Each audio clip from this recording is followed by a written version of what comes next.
It's Wednesday, July 17, 2019, and this is Globespan 24/7 News.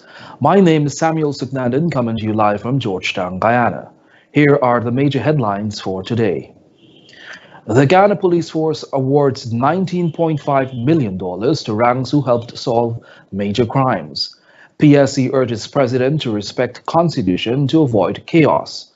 Child advocacy centers to be established in Kokwani and Tumiri.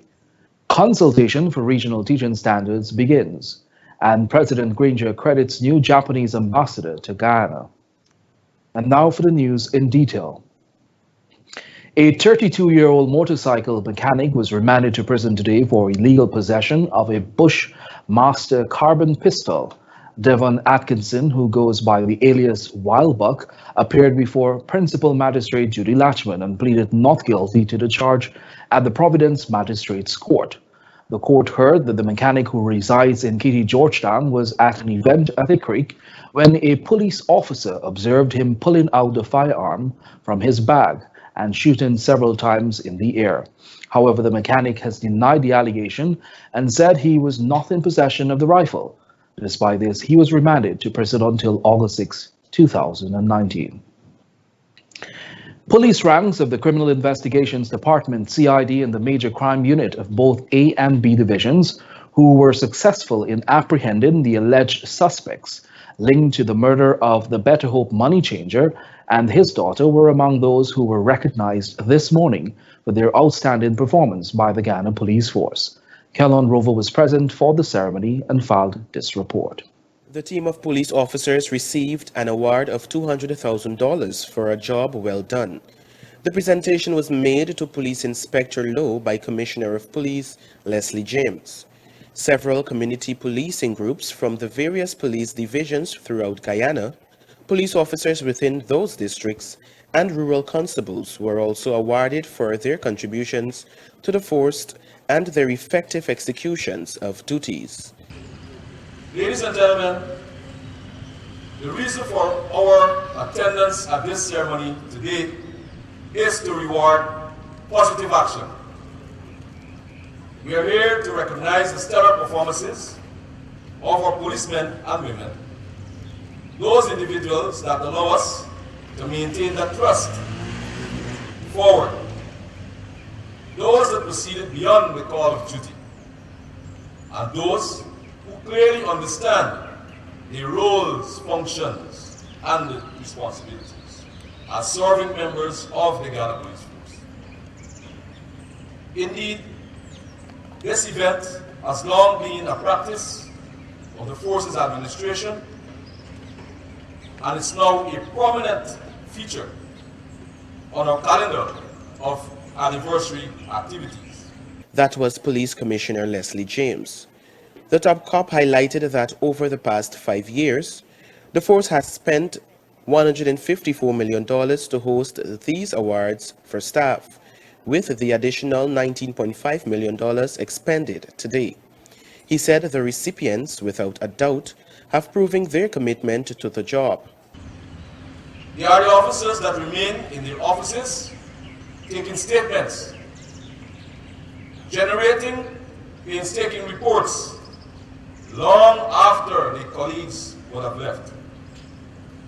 They are those officers that cast aside fear of danger and challenge individuals with criminal intention and those engaged in criminal enterprises. They are also those who put their lives and well-being of our citizenry before theirs. Junior ranks were also reminded that promotions will be given at the latter part of 2019. The Guyana Police Force is celebrating its 180th anniversary. Kellon Rover, Globespan 24/7 News. Thanks, Kellon. And now for some other news.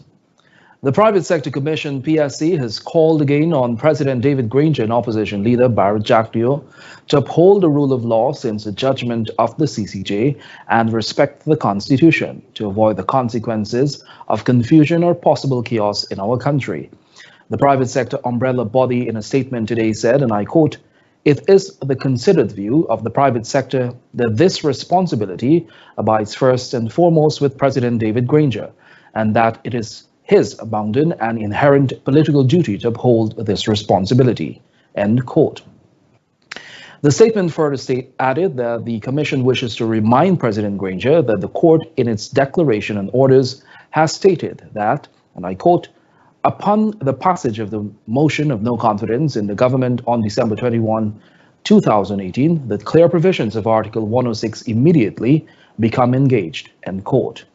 That is, the cabinet, including the president, shall resign if the government is defeated. The PSC said it is therefore totally unacceptable that the President has refused to honor the Constitution in announcing that the Cabinet shall continue to function. Meanwhile, with no clear indication as to when the political issues facing Guyana could end, many are concerned about the nation's image being tarnished. One such person is opposition leader Barrett Jagdeo, who made clear his views on the issue. More in this report. Speaking at a recent press conference, the former Guyanese head of state says the first issue he is concerned about is the border controversy case that is before the International Court of Justice. Jagdeo feels that the political situation may have some impact on the process, especially since the CCJ has ruled that the David Granger-led administration is now in caretaker mode. What's your status? You're a caretaker government. Are you operating with the full mandate of the people of Guyana? This could harm us in a crucial matter like this. But this is not the only thing he is concerned about. According to Jagdeo, the government will not be able to conduct business with any investor, both local and foreign. So clearly, they can't sign agreements with any company, foreign or local. That will put the entire business community and their investments and everything else on hold. And people don't want to invest in a country that is in this constitutional crisis. Nevertheless, Jagdeo feels there is still an opportunity for these issues to be resolved once a new GECOM chairman is appointed and elections are held. Only Monday, the Private Sector Commission issued a statement urging government to adhere to the CCJ's ruling. Samuel Suknandan for Globespan 24/7 News. And still on the same issue, the Ghana Manufacturing and Services Association is encouraging the government and the opposition to abide by the recent ruling made by the CCJ. In a statement issued to the press, the GMSA said it hopes that both political leaders will come to an amicable decision to address what it describes as unraveled situation in Guyana. The GMSA believes that President David Granger should appoint a chairman for GECOM from the list of nominees proposed by opposition leader Barrett Jagdeo and himself. According to the association, this process will assist GECOM to prepare for elections. Open quote. In doing so, we expect the political leaders to abide by the constitutional requirements and conditions applied as it relates to the criteria for the selection of a nominee for chairman who should not be associated with any party, end quote, the statement added. Meanwhile, experts from the Caribbean and Latin America will be examining standards for the teaching profession over the next 3 days as a consultation kick-started here in Ghana today at the Ortachang Convention Center. We have the details in this report. With approximately 100 participants comprising teachers, representatives from teacher organizations, Ministry of Education representatives, academics, Parent-Teacher Association representatives, pre-service teachers, teacher trainees, and teacher task force regional focal points, the workshop was off to a good start earlier today. In addressing the opening, Assistant Secretary General in charge of Human and Social Development, Dr. Douglas Slater, urged participants to come to a consensus on the actions and activities of teachers and in relation to the region's broader developmental goals. The draft CARICOM standards for the teaching profession do not operate in isolation of the global concerns for the teaching profession. So, the opportunity to contextualize CARICOM's draft standards with UNESCO's proposed global reference framework for the teaching profession is a valuable one that strengthens the voice of the region.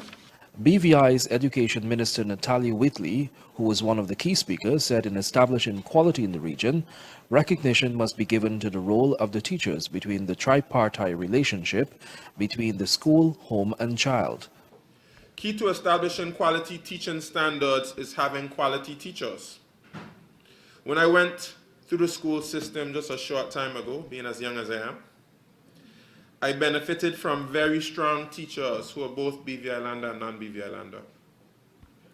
At that time, teaching was still a revered profession, which attracted top performing students into the field. Today, the teaching profession is faced with the challenge of competing against law, medicine, corporate administration, among other areas for top performing students.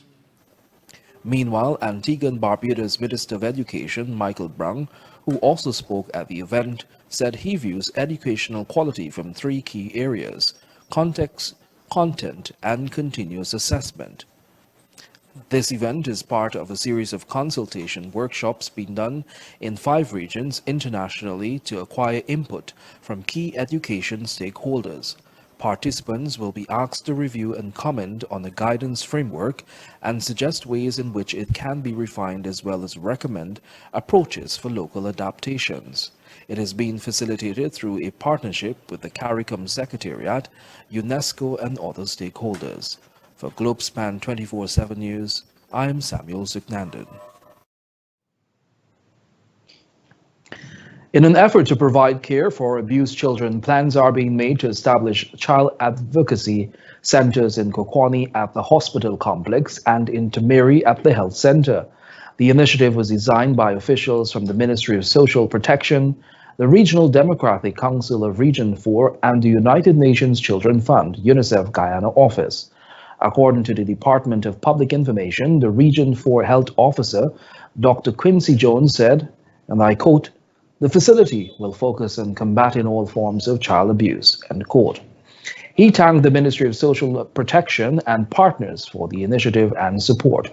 UNICEF has donated $4 million worth in equipment and machines that will be used when the centers are established in these communities. The child advocacy centers are being built with the best intentions for the children. It is said to be a child-focused, facility-based program in which representatives from law enforcement, child protection, prosecution, mental health, medical and victim advocacy will work to provide a safe and healing environment for survivors of abuse. A new ambassador of Japan to the Cooperative Republic of Guyana today presented his letter of credence to President David Granger at the Ministry of the Presidency. More in this report. In congratulating the new ambassador, President Granger pointed to a 2018 agreement signed by both countries which supports Guyana's Green State Development Strategy. He was referring to a grant agreement for the introduction of renewable energy and energy-efficient power systems. The Guyanese head of state said the generation of renewable energy is among Guyana's top priorities as the country moves towards achieving its goal of becoming a green state. The generation of renewable energy, consequently, is among our top priorities as we move towards achieving our goal of becoming a green state. The president said Guyana welcomes continued collaboration in agriculture, capacity building, infrastructural development, renewable energy, and the continued global effort to mitigate the adverse effects of climate change. He said Guyana also looks forward to enhancing bilateral and multilateral relations with Japan. The ambassador Tasao Hariyama, on the other hand, spoke about the two countries having common interests in many areas, particularly democracy and human rights. Based on the spirit of mutual partnership, Japan and Guyana have also maintained close cooperation in various areas, including energy, fisheries, utility, and grassroots human change.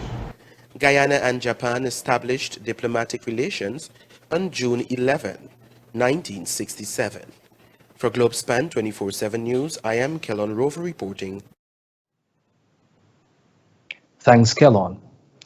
The Department of Social Cohesion, Culture, Youth and Sport hosted a sensitization session with 75 FATIS stakeholders of the Ghana United Political Mystical Council. Here is Kellon Rover with that story. The program, which was held at the Humaniana earlier today, was aimed at providing stakeholders with information on the work of the Department of Social Cohesion to assist them to better understand social cohesion as an approach to community and national development, and to enable members of the United Apostolic Mystical Council to examine their own roles in promoting an harmonious and unified Guyana.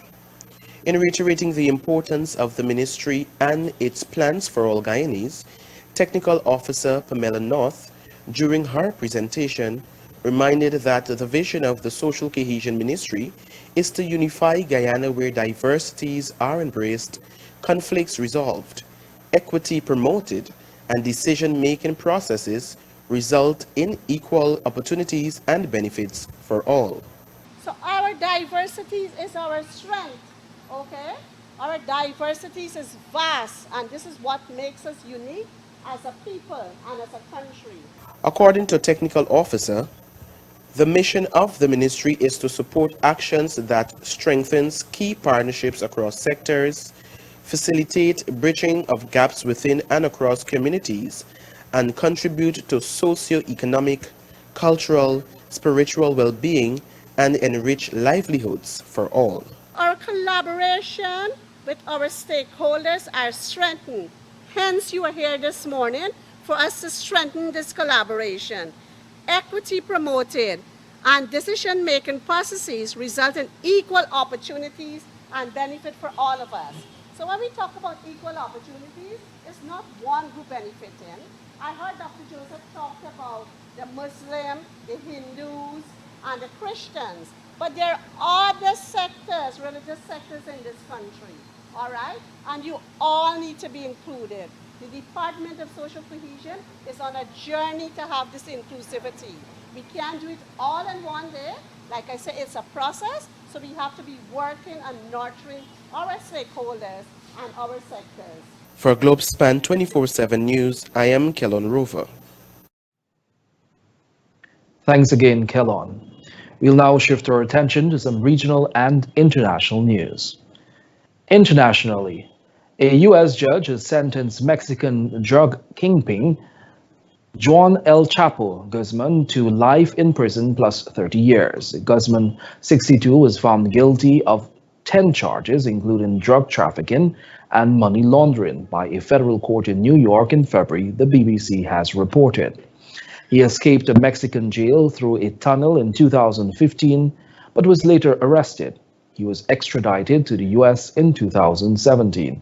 He is a former head of the Sinaloa cartel, which officials say was the biggest supplier of drugs to the United States. He was accused of helping take hundreds of tons of cocaine into the U.S. and of conspiring to make and distribute heroin, marijuana, among other illegal substances. He was also said to have used hitmen to carry out hundreds of murders, assaults, kidnappings, and acts of torture. In 2009, the drug kingpin entered Forbes' list of the world's richest men at number 701, with an estimated worth of $1 billion. Regionally, Belize health officials say they are monitoring the outbreak of dengue fever in Central America and some Caribbean countries, particularly as there have been reported deaths in Honduras. Belize, a Central American country which is part of the 15-member Caribbean Community CARICOM grouping, said that source reduction strategies are the most effective way to prevent mosquito-borne diseases, according to a report in the Caribbean Media Corporation. Open quote. We take note of our neighbor Honduras that has reported over 30,000 dengue cases, majority classified as severe. Deaths as well in Honduras, with over 75% reported in the younger population, end quote, the Ministry of Health in that country said in a statement. It urged people to ensure that potential breeding locations, including flower pot saucers, vases, tires, buckets, barrels, plastic drums, and water storage containers, are regularly cleaned, removed, turned over or treated to support the ministry's source reduction efforts. The Belizean Health Ministry is also urging locals to follow the advice of the Trinidad-based Caribbean Public Health Agency, CARFA, in protecting themselves from mosquito bites, including sleeping under mosquito nets. A powerful look at what's happening in sport. The West Indies A failed to build on a tidy half-century opening stand between John Campbell and Sunil Ambrish and fell to another defeat against India A by 148 runs in their third one-day series. Ambrish scored 30 runs while Campbell made 21, scoring 51 runs total. However, the remainder of the batsmen failed to achieve any significant runs, with the exception of all-rounder Kimo Paul, who made an additional 34 runs. With the West Indies A chasing 296, were bowled out for 147 in just 34.2 overs in the match of series at the Vivian Richards cricket ground. None of the other batsmen on the home team, however, was able to gain 20 runs as Krunal Pandya snatched through the batting with a spell of 5 for 25 from 7 overs. The Indians won both the first and second one-day matches by 65-run margins. And finally, on Sunday, Leo Ramalho repeated as champion of the recent Guyana National Rifle Association Guyana NRA record shoot at the Timeri Rifle Range at Yarrowcabra, Linden Sioux Highway. However, with 2 points less than the previous week, Ramalho recorded enough vehicles to stave off a stern test from fellow marksman Sherwin Felician, who also tallied with 116 points. Based on reports, the day was hot, with the wind factor being strong enough to still switching from left to right with equal strength. The mirage was running, and if attention was not paid to same, it would have resulted in the shooter losing the shot. As it turned out, the shooter, who held his nerve, came out as the victorious one. And that has brought us to the end of today's news. Before we go, here's a recap of our major headlines. The Guyana Police Force awards $19.5 million to ranks who helped solve major crimes. PSC urges President to respect Constitution to avoid chaos. Child advocacy centers to be established in Kwakoni and Timeri. Consultation for regional teaching standards begins.